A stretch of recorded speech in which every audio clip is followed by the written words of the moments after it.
àbá ní tanra wa jẹ nítorí Ọlọ́run ta ló mọ̀ pẹ̀lú gbogbo tó ń ṣẹlẹ̀ ní Sokoto, Kaduna àti káàkiri ta ló mọ̀ tó lè ṣẹlẹ̀ next àtẹni tó lè kàn next. No, ẹ jẹ́ ká jọ rò ó, ẹ jẹ́ ká jọ sọ torí ibi tí ọ̀rọ̀ tó wà nílẹ̀ yìí tó dé kò tí ì sísan lọ. Pìtìpìtì bá wọn ní Kaduna ó bá wọn ní Sokoto kì í ṣe northerners nìkan ló wà láàrin àwọn ìlú tá à ń sọ yìí, àwọn ẹ̀yà míì náà wọ́n wà ń bẹ̀. Àwọn ẹ̀yà míì tó wà ń bẹ̀ yìí ta ló fẹ́ gbà wọ́n lẹ̀? Àwọn ẹ̀yà míì tó wà ń bẹ̀ ta ló fẹ́ gbà wọ́n lẹ̀? Bello Tọ́jí agbésùn ó ń dà wọ́n láàmú. A lè sọ pé àwọn ara wọn ni òótọ́ ni, ṣùgbọ́n ó ti ń kára lé ó ti ń kára òde. Agbára tiwọn náà ò ṣe bẹ́ẹ̀ ká mọ́ bó tiẹ̀ jẹ́ pé wọn ò padà sọ̀rọ̀ ìsonú ẹ̀kú ni àmúmọ́ra ni. Ṣé ẹ gbọ́ ọ̀rọ̀ kankan lẹ́nu Sultan?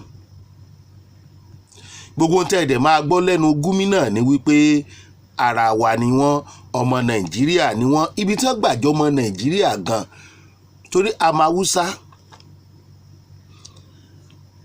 bí wọ́n ti bá a kó Fúlàní dé àmọ́ ṣùgbọ́n a gbà wípé wọ́n Nàìjíríà àbí a gbà pé kò ṣẹ̀ṣẹ̀ ńbẹ̀ wọ́n ti so wá pọ̀ ṣùgbọ́n wọn fọwọ́ bí ọwọ́ gbé wọ́n ń polówó okú tantan lójoojúmọ́ ni. Ọkàn àwọn olùgbé orílẹ̀-èdè Nàìjíríà ò balẹ̀ látọwọ́ Fúlàní. Àwọn tí wọ́n ń pera wọn tẹ́rọ́rìsì abẹ́ ẹ̀sìn tí Fúlàní gbọ́kànlé jù tí wọ́n fi ń fa wàhálà ni wọ́n ti ń ṣiṣẹ́ ọwọ́ wọn, iṣẹ́ ibi. Àbíṣẹ́ kí ni ìpànìyàn? Ẹ̀jẹ̀ ń sàn lórílẹ̀-èdè Nàìjíríà. Sokoto ń pariwo, Kaduna ń sunkún látọwọ́ agbésùmọ̀mí, kò sì sọ́nà àbáyọ. Odidi ń tẹ̀yàn jìyà fún, wọ́n kàn sọ fún lọ́sàn kan òru kan pé ọ̀yá kó ń bẹ̀, bó wàá kó ń bẹ̀ pípa ni o, kò sì mọ ibi tó ń lọ tọmọtọmọ. Orílẹ̀-èdè Nàìjíríà ń sàn ń bẹ̀. Àwọn tí Gumi ní ká máa bá gbé nìyí, àwọn tí Gumi ní ká máa negotiate pẹ̀lú wọn rèé, àwọn tí wọ́n ń waste life àwọn èèyàn láì ní ìdí pàtàkì kan, ṣùgbọ́n wọ́n mọ ìdí pàtàkì táwọn fi ń ṣe. Ṣùgbọ́n mi ò rí ìdí tá a fi lè máa gbẹ̀mí èèyàn ní level táwọn eléyìí fi ń gbẹ̀mí èèyàn yìí. Látijọ́ torílẹ̀-èdè Nàìjíríà ti wà, gbogbo ìtàjẹ̀ sílẹ̀ tó máa ń wáyé àárí gbogbo ilé ẹ̀kọ́ nínú ìwé ìtàn àfi ìgbà tí Buhari débẹ̀ ló pọ̀ jàǹtìrẹrẹ, ṣùgbọ́n ń pọ̀ sí ni. Kí ló lè jọ́nà àbáyọ ní béèrè táràlú ń béèrè? Ṣé wọ́n Nàìjíríà náà sì ni ọmọlúàbí àti afẹ̀míṣòfò? Àwọn kan jáde wọ́n ní kì í ṣe Fúlàní tàwọn, ṣùgbọ́n Gumi ń sọ wípé a gbọ́dọ̀ máa bá wọn gbé ọmọ Nàìjíríà ni wọ́n, títa ni ká gbàgbọ́. Níbo la ti jọra wa? Ṣé dandan ni máa lágbájá mi ò bọ́ gbé, tẹmọdò mi ò bọ́ gbé, ṣódìgbà tá a bá para wa ni? Ṣùgbọ́n ẹni tí ó fẹ́ gba dúkìá onú ní dúkìá kò tiẹ̀ ṣe tá àti bónílé gbé, ó fẹ́ lé onílé lọ tàbí kó po onílé dànù ni. Kò sí ọkàn méjì lọ́kàn àwọn ará bí jù báyìí lọ. Tí ọmọ Yorùbá bá wá lajúlẹ̀ tí wọn ò ronú, táwọn ọba wọn ò rí nǹkan kan míì rò kọjá ìjà àgbà, táwọn gómìnà wọn ò rí nǹkan tí wọ́n lè ṣe sílẹ̀, tí wọ́n sì ń gba security vote tí wọn ò lè pé ọba ìlú àwọn àgbààgbà ilé tó jọ kó ní kálukú dira wọn mú nílẹ̀ Yorùbá tá àti rí àwọn gómìnà tó ń gbé ìgbésẹ̀ yẹn tàbí àwọn ọba wa a jẹ́ pé nǹkan míì ti ń ṣe wá o. èmi ìfẹ́ bẹnu àtẹ́lu àwọn èèyàn lọ títí torí ẹlòmíì má mọ̀ ó lè má mọ̀ ṣùgbọ́n látàrí ètò tá a bá ṣe kí iye rẹ̀ ó sọ. pẹ̀lú bó ṣe wá ń ṣẹlẹ̀ yìí látijọ́ tó ti ṣẹlẹ̀ Trump strike Sokoto ìdí tó fi strike Sokoto ara ẹ̀ rèé o torí pé àwọn ti rí wọ́n ti mọ ibi tí wọ́n pọ̀ sí. Bello tọ́jú sọ ó tún jí padà kì í ṣe kókú náà tẹ́lẹ̀ wọ́n á rí ni. wọ́n jáde níjọ́ kejì wọ́n bẹ̀rẹ̀ sí ní pariwo àwọn ò fẹ́ Trump o àwọn ò fẹ́ US kó wá dá sọ̀rọ̀ tó wà nílẹ̀ yìí o ṣùgbọ́n wọ́n ń pa àwọn èèyàn wọn kẹ́ ẹ lè mọ irú èèyàn tó jẹ́ láwọn tẹ́ ẹ ní kájọ máa gbé pọ̀ tẹ́ ẹ ní wọ́n Nàìjíríà ní wá wọn ò protest o wọn à jáde o. El-Rufai jáde láìpẹ́ yìí ó ní ààrẹ orílẹ̀-èdè Nàìjíríà Excellency Bọ́lá Ahmed Tinubu pé wọ́n ń gbógun ti àwọn is waging war against northern Muslim wọn mo sọ mo níwọ̀n tí ẹ̀ bọ́dà northern Christian kí ló kàn wọ́n ẹ bá lè kó kú ni ẹ wá ní kò sí genocide. ẹ wo the way tí wọ́n ṣe pa Kristẹni ṣéńjọ Sunday ní Kaduna tẹ́lẹ̀ jí ọ̀pọ̀lọpọ̀ gbé bàbá wí wá ní ẹ má wí mọ́ kò sí genocide ọ̀rọ̀ ò sì rí bẹ́ẹ̀ o bó wàá lọ̀rọ̀ rí. ṣé kírísítẹ́nì ò wáyé ni ṣé dandan ni kí kírísítẹ́nì ò ṣe mùsùlùmù ni kò sì sí nǹkan míì táwọn Fúlàní ń dọ́gbọ́n ẹ̀ tí wọ́n fi ń jà lábẹ́ ẹ̀sìn tí wọ́n fi ń lé àwọn kírísítẹ́nì kọjá wọ́n fẹ́ lé àwọn ènìyàn kúrò níbi resources wọn. àwọn ilẹ̀ tí wọ́n bá ti rí àwọn nǹkan bíi resources tí ó wúlò tó lè dówó kíákíá ni wọ́n ń gbógun ti àwọn èèyàn tó wà lágbègbè bẹ̀ lórí ilẹ̀ wọn. ẹ̀wọ̀n tí wọ́n ṣe now ṣé bàbá Bọ́lá Ahmed Tinubu ààrẹ wa ṣé òun ló wá tó kógun jà wọ́n Kaduna àti Sokoto nígbà tí El-Rufai jáde tó ní ó ń wage war against northern Muslim nítorí pé wọ́n rá àwọn mùsùlùmí kan lẹ́wọ̀n àwọn tí wọ́n kẹ́rí pé ìjà ẹbí àwọn tẹ́ ẹni kájọ máa gbé oníjà ẹbí ni wọ́n ò ráwọn kìrìsìtẹ́nì tí wọ́n mú o wọ́n mèmé fi lé o torí pé kì í ṣe Fúlàní kò ìbọn ń bẹ̀ wọn àrí tiẹ̀ sọ.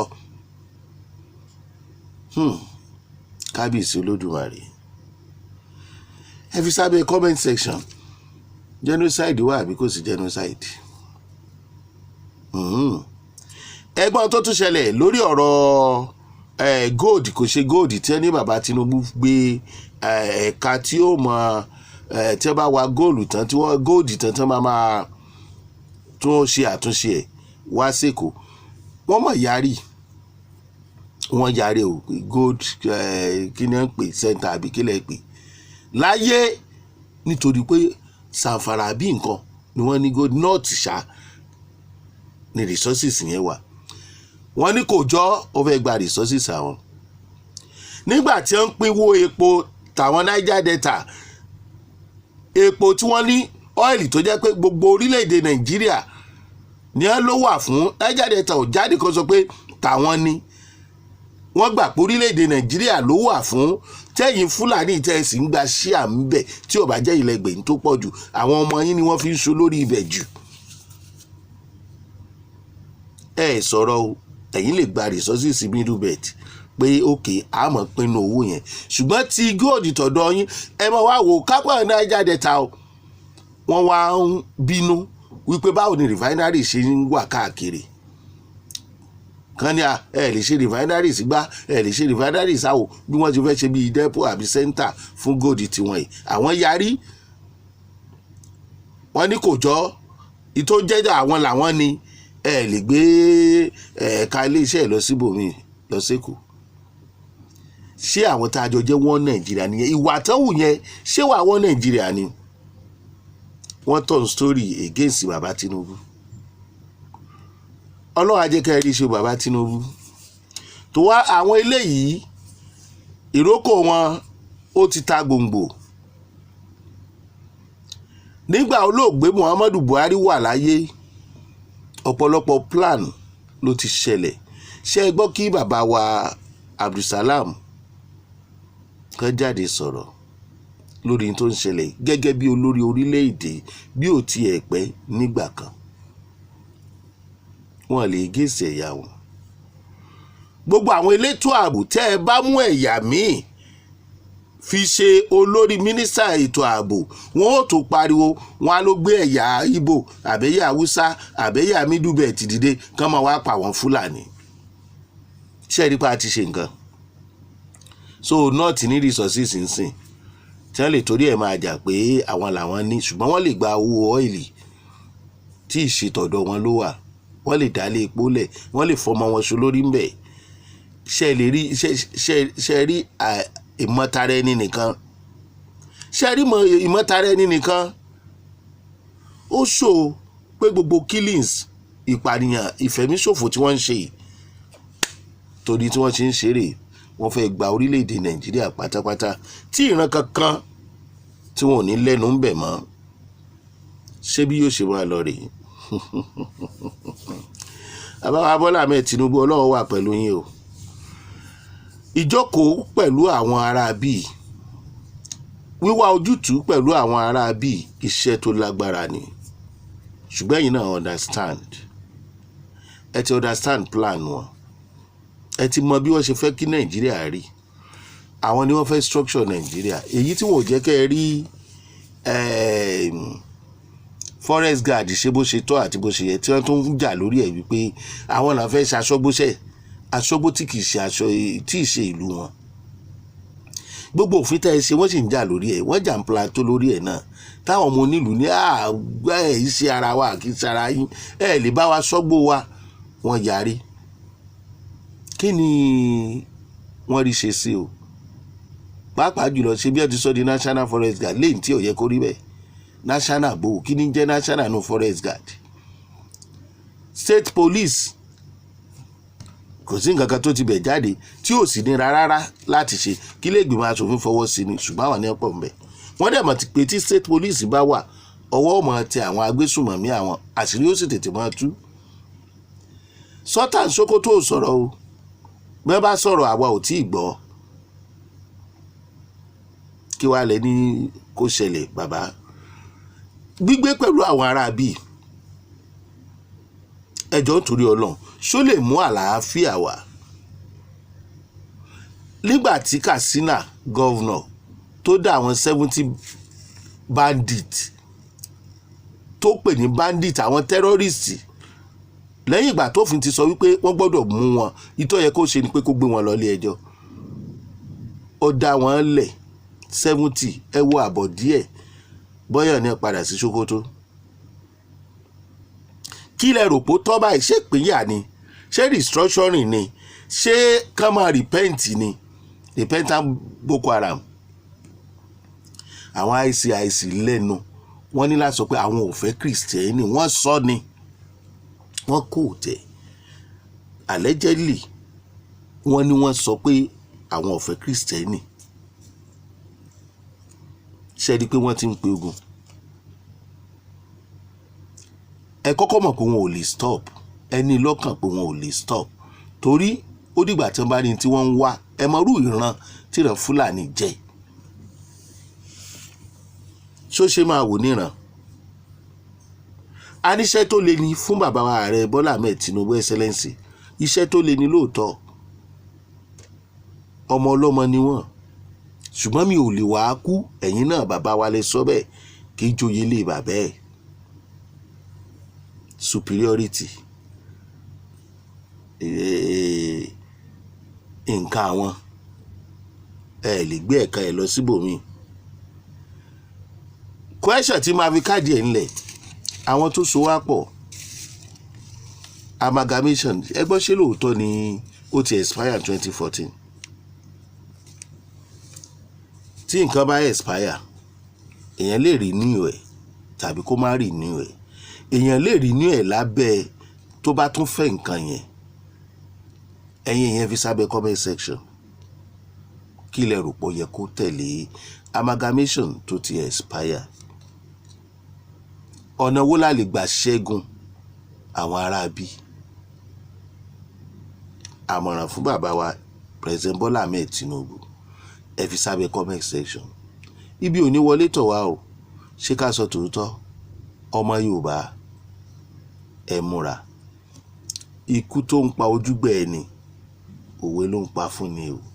Ẹ̀yin ọba yìí ẹ̀yin gómìnà ilẹ̀ Yorùbá